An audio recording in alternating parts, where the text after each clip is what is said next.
Mass click poster வெளியீட்டு விழாவில் Rotarian doctor K Srinivasan அவர்கள் கலந்து கொண்டு சிறப்பிக்கிறார். இந்த கரப்பாம்பூச்சி கட்சியை உருவாக்கியவர் இல்ல அவர் ராஜினாமா செய்கிற வரைக்கும், தர்மேந்திர பிரதான் ராஜினாமா செய்கிற வரைக்கும் நாங்கள் ஓய மாட்டோம் அப்படிங்கிறார். அது ஏன் விடக்கூடாது திரு நாராயணன்? அதுல ஏன் உறுதியா இருக்கிறீங்க? ஏன் செய்யணும்?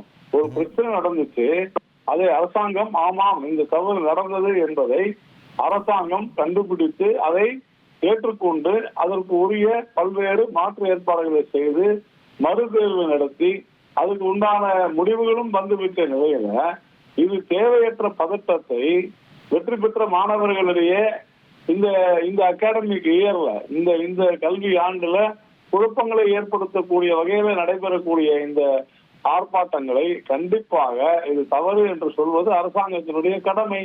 மாணவர்களுடைய எதிர்காலம் முக்கியம் தானே. அவங்கள்ட்ட என்ன சொல்யூஷன் இருக்கு? சொல்யூஷன் தீர்வை அரசாங்கம் கொடுத்திருக்கிறது.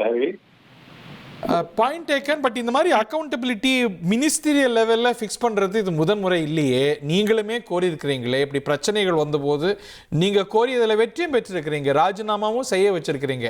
அப்பெல்லாம் சரின்னா இன்னைக்கு ஏன் சரியில்லை? ராஜினாமா செய்ய வேண்டாம் என்று கூட சொல்லி இருக்கிறோம். மாதிரி சிதம்பரம் அவர்கள் உள்துறை அமைச்சராக இருந்த போது சத்தீஸ்கரில் நடந்த நக்சலைட் தாக்குதல்ல ராஜினாமா செய்ய வேண்டும் என்ற கோரிக்கை எழுந்த போது இல்லை, இது தேவையில்லாத ஒரு பதட்டத்தை உருவாக்கும், அதே மாதிரி பலவீனத்தை உருவாக்கும் என்று சொல்லி அன்றைய எதிர்கட்சியாக இருந்தது ராஜீவ் பிரதாப் ரூடி சொன்னதெல்லாம் நீங்க கேட்டிருப்பீங்கன்னு நினைக்கிறேன். அப்படியும் இருக்கிறது என்பதையும் நம்ம ஏற்றுக்கொள்ளத்தானே வேண்டும். அவருடைய முன்னத்தியார், அவருடைய ப்ரீடெசஸர் சிவராஜ் பாட்டீல் ராஜினாமா செய்யலையா? ஹோம் மினிஸ்டர் ராஜினாமா செய்யலையா? அதுக்கு கொஞ்சம் முன்னமே உதாரணங்கள் இருக்கே. அதான் சொல்றேன். அதாவது அதற்கும் உதாரணம் இருக்கிறது, இதற்கும் உதாரணம் இருக்கிறது. ஒவ்வொரு இஷ்யூவும் நம்ம டிஃபரெண்டா பார்க்கணும். இந்த விவகாரத்துல இது குற்றம் செய்தது யார் அப்படின்னு சொன்னா சில தனி நபர்கள் குற்றம் செய்திருக்கிறார்கள். அந்த குற்றம் செய்தவர்கள் இன்று சிறையில் இருக்கிறார்கள், நடவடிக்கை எடுக்கப்பட்டிருக்கிறது.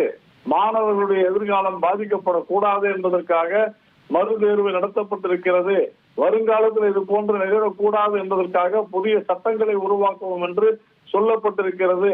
நீட்டுத் தேர்வை பொறுத்தவரையில இனி ஆன்லைன் மூலமாக நடத்துவோம் என்றும் தெளிவாக ஒரு ஃபுல் ப்ரூஃப் சிஸ்டத்தையும் நம்ம சொல்லி இருக்கிறோம். அதனால we should learn from mistakes தவிர மொத்தமா சிஸ்டத்தை கொலாப்ஸ் பண்ண முடியுமா? தவறு இல்லை. இது ஒரு பேண்டேஜ் முயற்சி. நீங்க இதுல பெரிய சீர்திருத்தம் தேவைப்படுது அப்படின்னு நீங்களே இப்போ உணர ஆரம்பிச்சிருக்கிறீங்க. தமிழ்நாட்டில் எல்லாரும் சொல்றாங்க ஐ டோல்ட் யூ சோ. அன்னைக்கே சொன்னோமே இது எவ்வளவு பெரிய பிரச்சனைக்குரிய சிஸ்டம் அப்படின்னு. அன்னைக்கு கேட்டிருந்தா இன்னைக்கு இந்த நிலைமை உண்டா?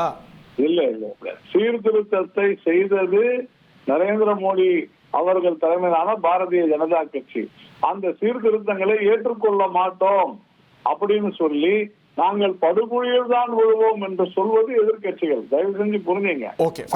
மாஸ் கிளிக் போஸ்டர் வெளியீட்டு விழாவில் ரொட்டேரியன் டாக்டர் கே ஸ்ரீனிவாசன் அவர்கள் கலந்து கொண்டு சிறப்பிக்கிறார்.